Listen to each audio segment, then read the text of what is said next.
નમસ્કાર વિદ્યાર્થી મિત્રો, અગાઉ આપણે ઉદાહરણ 1.6 ની ગણતરી કરી ગયા છીએ. હવે અહીંયા આપણે ઉદાહરણ 1.6 જ સમજવાનું છે, પણ રીત 2 એટલે કે બીજી રીતથી આપણે સમજવાનું છે. વિદ્યાર્થી મિત્રો, ઉદાહરણ 1.6 માં રકમ શું હતી? તો કે સમબાજુ ત્રિકોણ છે. આ આપણો સમબાજુ ત્રિકોણ છે. હવે એના જે શિરોબિંદુ છે, આ A, આ B અને આ C, સમબાજુ ત્રિકોણ છે. એના શિરોબિંદુ A B C પર સમાન વિદ્યુતભાર છે. એટલે કે અહીંયા એક વિદ્યુતભાર રાખ્યો છે Q1 બરાબર Q, એવી રીતે અહીંયા એક બીજો વિદ્યુતભાર રાખ્યો છે Q2 બરાબર Q, એવી રીતે અહીંયા ત્રીજો વિદ્યુતભાર રાખ્યો છે Q3 બરાબર Q. આ રીતે સમાન વિદ્યુતભાર રાખેલા છે. એનાથી આગળ આ સમબાજુ ત્રિકોણનું મધ્ય કેન્દ્ર, એટલે અહીંયા આ મધ્ય કેન્દ્ર છે એનું નામ O આપ્યું છે. હવે અહીંયા કેપિટલ Q નામનો વિદ્યુતભાર છે. અહીંયા તમે જોઈ શકો કે A શિરોબિંદુ ઉપર સ્મોલ q વિદ્યુતભાર છે, અને અહીંયા આ જે મધ્ય કેન્દ્ર છે અહીંયા કેપિટલ Q નામનો વિદ્યુતભાર છે, અને બે ધન વિદ્યુતભાર છે. હવે આ જે Q વિદ્યુતભાર છે એના ઉપર લાગતું પરિણામી બળ શોધવાનું છે. કેપિટલ Q વિદ્યુતભાર છે એના ઉપર લાગતું પરિણામી બળ કયો કે કુલ બળ શોધવાનું આપણે કીધું છે. વિદ્યાર્થી મિત્રો, આ એક Q વિદ્યુતભાર છે, આ કેપિટલ Q વિદ્યુતભાર છે, બે ધન વિદ્યુતભાર છે, એટલે બે વચ્ચે આમ અપાકર્ષણ બળ લાગે. એટલે આ વિદ્યુતભાર છે એને લીધે આ વિદ્યુતભાર ઉપર આમ નીચે તરફ બળ લાગે. હવે આ બળનું નામ મેં F1 આપ્યું છે. એવી રીતે આ વિદ્યુતભાર Q કેપિટલ અને આ વિદ્યુતભાર સ્મોલ q, તો બે ધન વિદ્યુતભાર છે એટલે બે વચ્ચે આમ અપાકર્ષણ થાય. એટલે આ વિદ્યુતભાર વડે આ વિદ્યુતભાર પર આ દિશામાં બળ લાગશે. આ બળનું નામ આપણે F2 આપ્યું છે. એવી રીતે અહીંયા આપણો આ Q વિદ્યુતભાર અને અહીંયા કેપિટલ Q વિદ્યુતભાર, તો એની વચ્ચે આમ અપાકર્ષણ બળ લાગે. અપાકર્ષણ બળ લાગે એટલે આના ઉપર આ દિશામાં બળ લાગે.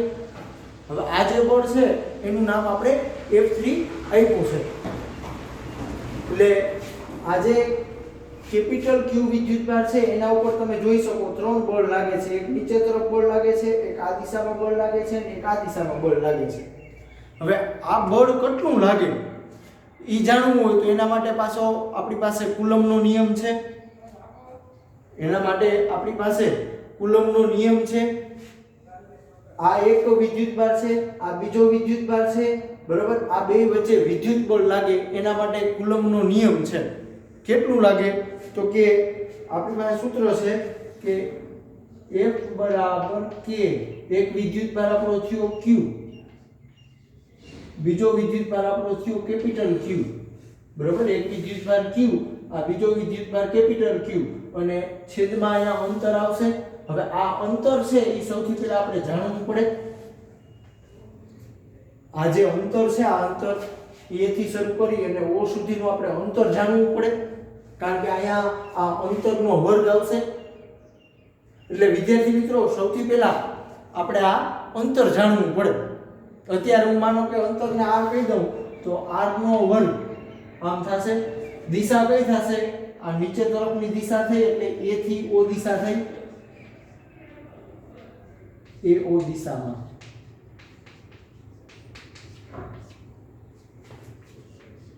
આ બળનું નામ આપણે F1 આપ્યું છે. એટલે મારો કહેવાનો મતલબ એવો છે કે સૌથી પહેલા આપણે આ A થી આ O છે ત્યાં સુધીનું આ અંતર શોધવું પડે. એવી રીતે આ અંતર પણ આપણે જાણવું પડે, B થી O સુધીનું. એવી રીતે આ અંતર છે CO, આ અંતર પણ આપણે જાણવું પડે. હવે અંતર જાણવા માટે આપણે શું કરવાનું? અંતર જાણવા માટે આપણે પ્રક્ષેપ લેવો પડે, બરાબર. આપણે આટલું અંતર શોધવું છે, આટલું અંતર, તો પહેલા આપણે આખું અંતર શોધવું પડે. આનું નામ માનો કે હું D આપી દઉં, આ બિંદુનું નામ D આપી દઉં. તો ત્રિકોણમિતિનું સૂત્ર છે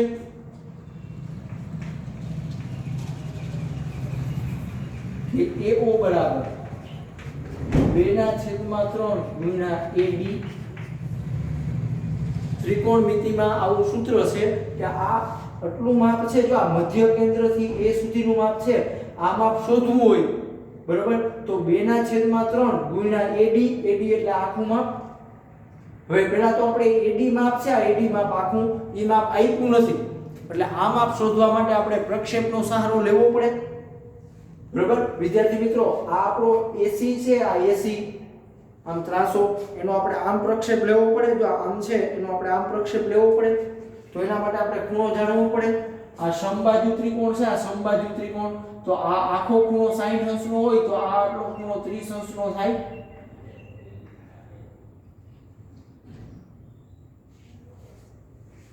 એટલે આ AC છે, આ AC આમ ત્રાસો, એનો આપણે આમ પ્રક્ષેપ લેવો પડે. એટલે આનો તમે આ પ્રક્ષેપ લ્યો એટલે શું થાય, તો કે AD બરાબર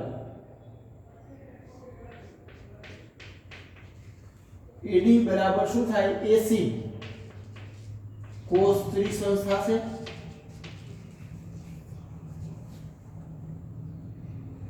હજી આગળ સાદુરૂપ આપો તો AC છે, AC ઈ માપ આપણને આપ્યું છે, L લંબાઈ આપી છે, AC લંબાઈ L, એટલે L ગુણ્યા cos 30 એટલે √3/2. હાલો આ AD તમને મળી ગયો, એ કિંમત અહીં મૂકવાની.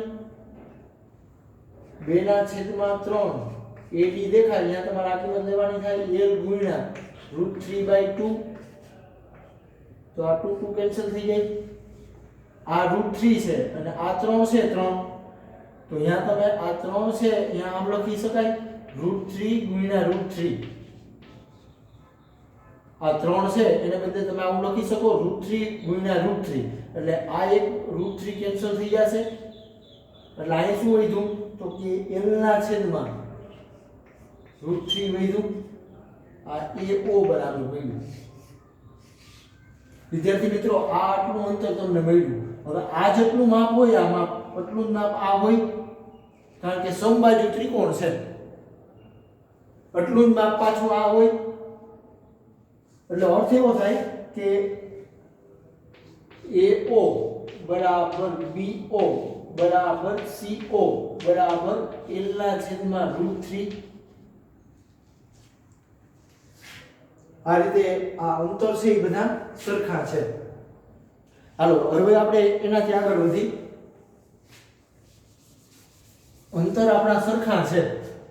હવે તમે બીજી વસ્તુ એ પણ વિચારી શકો કે અહીંયા Q વિદ્યુતભાર છે, અહીંયા કેપિટલ Q વિદ્યુતભાર છે, અને આ અંતર છે એ L ના છેદમાં √3 છે. એવી રીતે અહીંયા જો તો Q વિદ્યુતભાર છે, કેપિટલ Q વિદ્યુતભાર છે આ, અને આ અંતર છે બરોબર, એ તમે જોઈ શકો કે L ના છેદમાં √3 છે. આ અંતર L ના છેદમાં √3, આ અંતર છે એ પણ L ના છેદમાં √3. એટલે વિદ્યાર્થી મિત્રો, અહીંયા જે બળ છે, બળ એ સરખું લાગશે. આ વિદ્યુતભાર Q અને આ કેપિટલ Q, અંતર છે L ના છેદમાં √3. હવે આ બે વચ્ચે જેટલું બળ લાગે બરાબર, અહીંયા બળ આપણે F1 કીધું છે, જેટલું બળ લાગે એટલું જ બળ આ Q અને આ કેપિટલ Q વચ્ચે લાગશે. એટલું જ બળ આ Q અને આ કેપિટલ Q વચ્ચે લાગે, કારણ કે અંતરે સરખા છે અને વિદ્યુતભાર સમાન છે. તમે જોઈ શકો અહીંયા Q વિદ્યુતભાર, અહીંયા Q વિદ્યુતભાર, અહીંયા પણ Q વિદ્યુતભાર, અંતર સરખા છે, વિદ્યુતભાર સરખો છે. એટલે આ બળના મૂલ્યો કેવા હોય, એક સમાન હોય. કેટલું હોય તો કે એના ઉપરથી તમે આમ લખી શકો F1 બરાબર F2 બરાબર F3. હવે આ બળ કેટલું હોય એ લખવું હોય તો સૂત્ર છે કુલોમ્બનો નિયમ K Q into capital Q છેદમાં આપણે અંતર છે એનો વર્ગ લેવો પડે. આ અંતર હોય એનો વર્ગ શું છે તો કે L ના છેદમાં √3 છે, એનો પાછો વર્ગ થાય. K ની કિંમત મૂકવાની 1/4πε0 Q ઇન્ટુ Q છેદમાં આ L નો વર્ગ થઈ જાય, અને આ √3 એનો પાછો વર્ગ, એટલે ખાલી 3 થઈ જાય. આ છેદ છે એનોય છેદ, એટલે આ પાછો અંશમાં જાય, એટલે 3/4πε0 Q ઇન્ટુ Q છેદમાં L નો સ્ક્વેર. F1 બરાબર F2 બરાબર F3.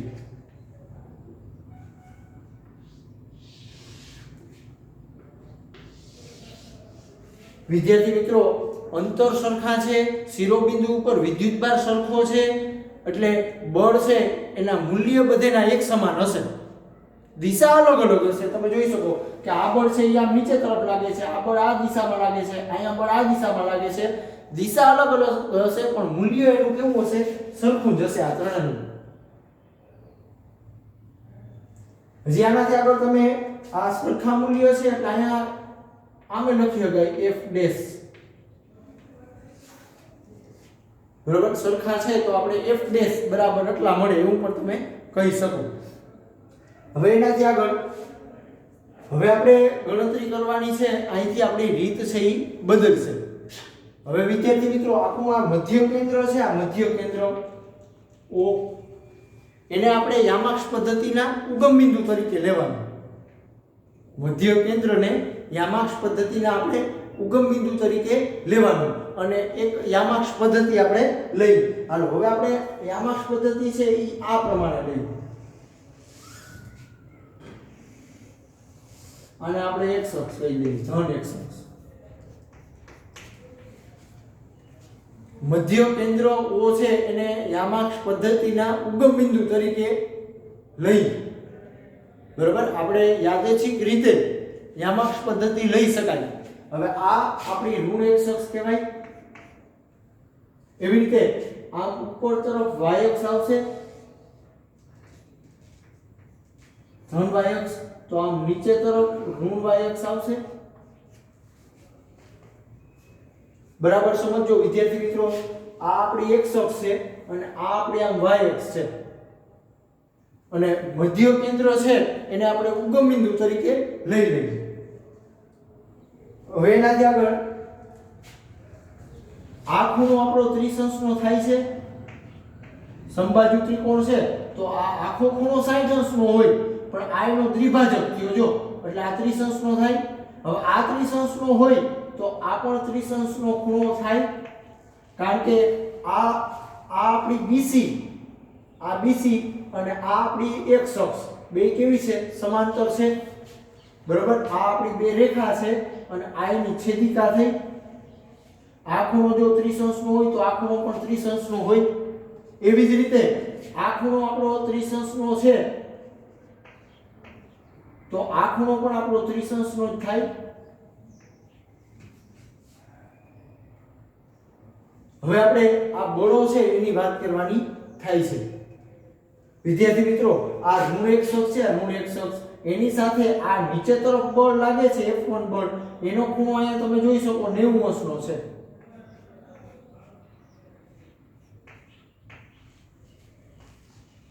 હવે આપણે શું કરવાનું તો કે આ બધા બળો છે એના આપણે પ્રક્ષેપ લેવાના થાય.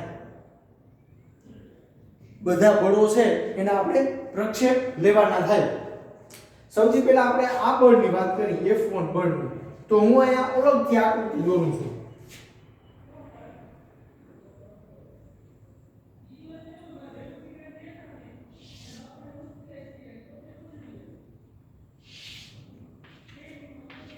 આ આપણી ધન એક અક્ષ છે, આ આપણી ઋણ એક અક્ષ છે, આ ધન y અક્ષ છે અને આ ઋણ y અક્ષ છે. હવે આપણું અહીંયા જે બળ લાગે છે મધ્ય કેન્દ્ર O છે, O અહીંયા બળ લાગે છે એ આમ નીચે તરફ લાગે છે. આ બળનું નામ આપણે આપ્યું છે F1. હવે આ ખૂણો મેં તમને સમજાવ્યું કે 90 અંશનો થયો ઋણ એક અક્ષ સાથે, અથવા તમે એવું કહો કે ધન એક અક્ષ સાથે 90 અંશનો ખૂણો થાય. તો આ તો F1 સદિશ છે, F1 સદિશ આમ નીચે તરફ છે, એનો આપણે પ્રક્ષેપ લેવાનો થાય. વિદ્યાર્થી મિત્રો, તમે જોઈ શકો કે આ બળ છે એ y અક્ષની દિશામાં છે, તો આ બળ y અક્ષની દિશામાં છે, x અક્ષની દિશામાં એની કોઈ અસર નથી. એટલે x અક્ષની દિશામાંનો એનો ઘટક શું કહેવાય? શૂન્ય કહેવાય, કારણ કે x અક્ષની દિશામાં એની કોઈ અસર જ નથી, y અક્ષની દિશામાં એની અસર છે. હવે આ બળ છે બરોબર, એના તમે પ્રક્ષેપ લ્યો તો શું થશે?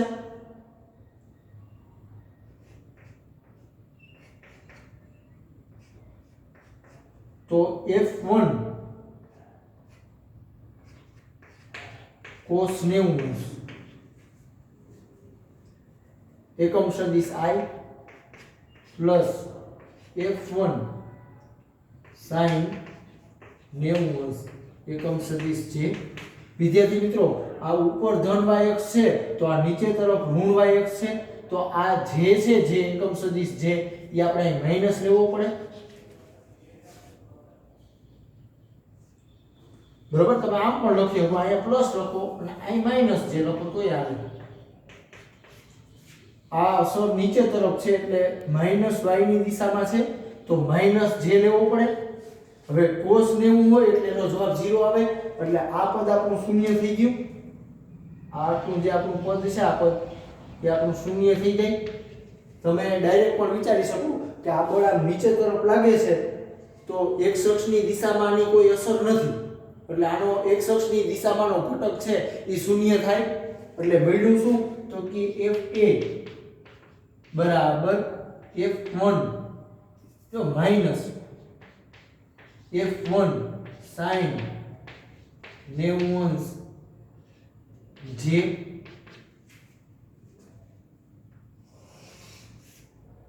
આપણે આ એક બળ મળ્યું। હવે એવી રીતે આ F2 બળ છે આપણું F2 બળ એના માટે હું અલગ આકૃતિ દોરું છું।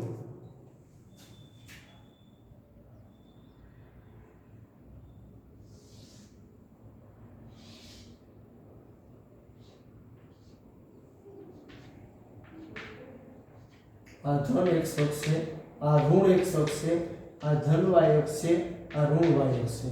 હવે આપણું આ જે બળ છે F2 બળ એ આમ લાગે છે 30 અંશનો ખૂણો છે।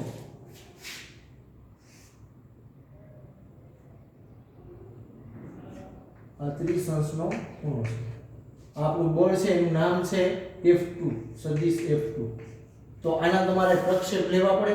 આ લાઈનને તમે આમ નીચે લંબાવો તો x અક્ષની દિશામાં આટલી અસર મળે। ખૂણો ખબર હોય એટલે આપણે cos વિધેય લેવું પડે।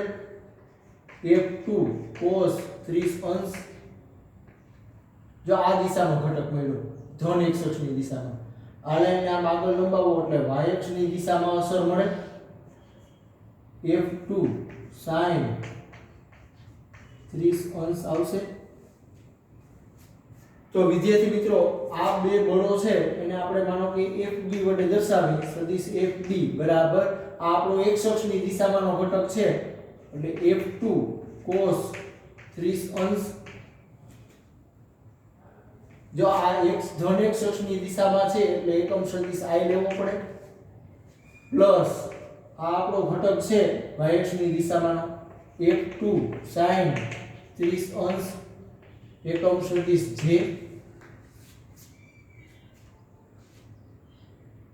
તમે વિદ્યાર્થી મિત્રો મેં અહીંયા FA બતાવ્યો છે ત્યાં તમે F1 પણ બતાવી શકો બરોબર। અહીંયા તમે F1 પણ બતાવી શકો આ F1 અહીંયા FB બતાવ્યું એના બદલે સદિશ F2 પણ દર્શાવી શકો।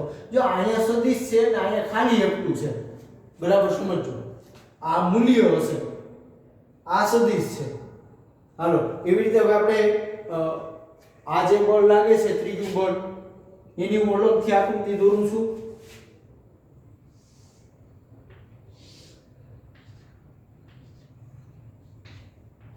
આ ધન x અક્ષ છે આ ઋણ x અક્ષ છે આ ધન y અક્ષ છે આ ઋણ y અક્ષ છે। હવે આ બળ છે આ ત્રીજું બળ F3 એ અહીંયા 30 અંશના ખૂણે લાગે છે એટલે આમ સદિશ આવશે।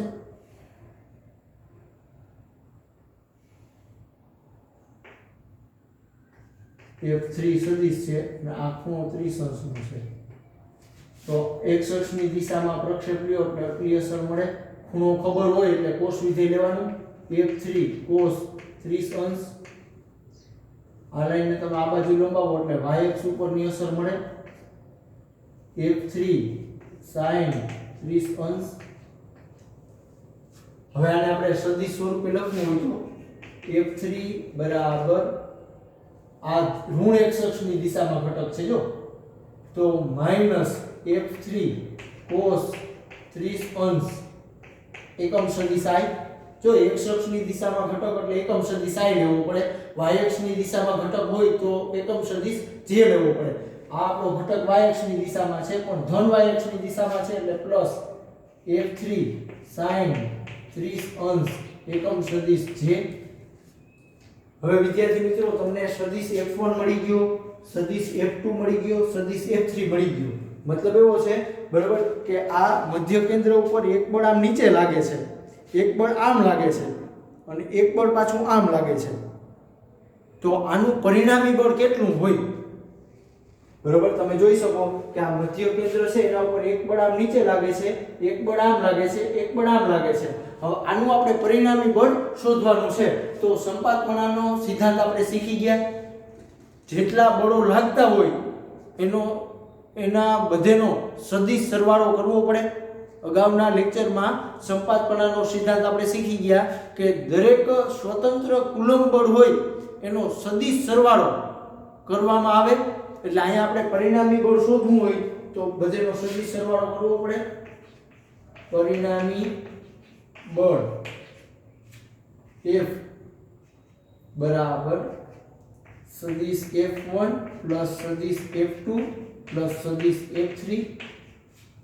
વિદ્યાર્થી મિત્રો બધા બળો છે એનો આપણે સદિશ સરવાળો કરી એટલે આપણને પરિણામી બળ કયો કે કુલ બળ કયો એ આપણને મળી જાય. હવે આપણે સદિશ F1 શોધ્યો છે, આ એની કિંમત મૂકવાની થાય -f1 sin 90 અંશ j. હાલો f2 છે, આ f2 સદિશ f2 એની કિંમત આ એમ છે મૂકવાની થાય f2 cos 30 અંશ એકમ સદિશ I પ્લસ f2 sin 30 અંશ j. હાલ હવે આપણે f3 સદિશ છે એની કિંમત મૂકવાની થાય -f3 cos 30 અંશ એકમ સદિશ I પ્લસ f3 sin 30 એકમ સદિશ j. હવે વિદ્યાર્થી મિત્રો આ f1 f2 અને f3 છે એના મૂલ્ય સમાન છે. બરાબર મૂલ્ય સમાન છે એટલે આપણે અહીંયા લખ્યું છે તો f1 બરાબર f2 બરાબર f3 બરાબર f ડેશ. તો અહીંયા આપણે બધેમાં f લેવાનો થાય f ડેશ. f1 બરાબર f2 બરાબર f3 બરાબર f ડેશ. તો આપણે આમાં કિંમત મૂકવાની થાય -f sin 90 અંશ j પ્લસ f2 દેખાય અહીંયા પણ આપણે f ડેશ લેવાનો, f ડેશ cos 30 અંશ એકમ સદિશ I. f2 દેખાય અહીંયા પણ આપણે f ડેશ લેવાનો, sin 30 અંશ j માઈનસ f3 દેખાય તો પણ f ડેશ જ લેવાનો, f ડેશ cos 30 એકમ સદિશ I. આ f3 દેખાય તો પણ આપણે f ડેશ જ લેવાનો, f ડેશ sin 30 એકમ સદિશ j. વિદ્યાર્થી મિત્રો f1 છે અહીંયા આપણે f ડેશ મૂકવાનો, f2 છે તો અહીંયા પણ f ડેશ જ લેવાનો, f3 છે અહીંયા પણ આપણે f ડેશ જ લેવાનો. શું કામ? તો કે આ ત્રણેય બળો છે એના મૂલ્ય સમાન છે, દિશા અલગ અલગ છે. બરોબર અહીંયા આપણે મૂલ્ય જ લેવાનું છે. હવાનું તમે આગળ સાદુરૂપ આપો તો શું થાય? તમે જોઈ શકો કે f ડેશ cos 30 એકમ સદિશ I અહીંયા માઈનસ f ડેશ cos 30 એકમ સદિશ I છે એટલે આ બે કેન્સલ થઈ જાય.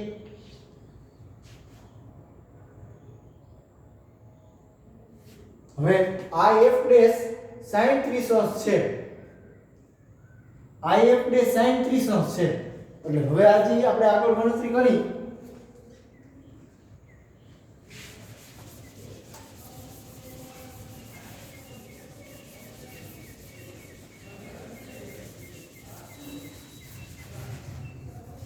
આપણે આગળ ગણતરી કરી તો આ રીતે આવશે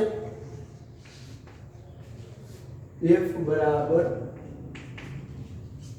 અહીંયા માઈનસ f ડેશ sin 90 જે અહીંયા શું છે તો કે આ f ડેશ sin 30 અંશ જે અહીંયા f ડેશ sin 30 એટલે આ એક વખત આ એક વખત આ એટલે બે વખત થયા એટલે પ્લસ 2 f ડેશ sin 30 જે હવે આપણે આમાં કિંમત મૂકવાની થાય -f ડેશ જો sin 30 એટલે 1 કહેવાય એનું મૂલ્ય 1 થાય sin 90 એટલે 1 થાય એની કિંમત એવી રીતે 2 f ડેશ sin 30 એટલે 1/2 કિંમત થાય જો sin 30 ની કિંમત આપણે ખબર છે 1/2 હવે આગળ સાથે આપો તો આ 2 કેન્સલ તો આયા વધ્યું -f ડેશ j આયા વધ્યું પ્લસ f ડેશ j હવે આ પ્લસ છે આ માઈનસ છે એટલે આ બે પાછા કેન્સલ થઈ જાય એટલે જવાબ શું આવ્યો શૂન્ય આવ્યો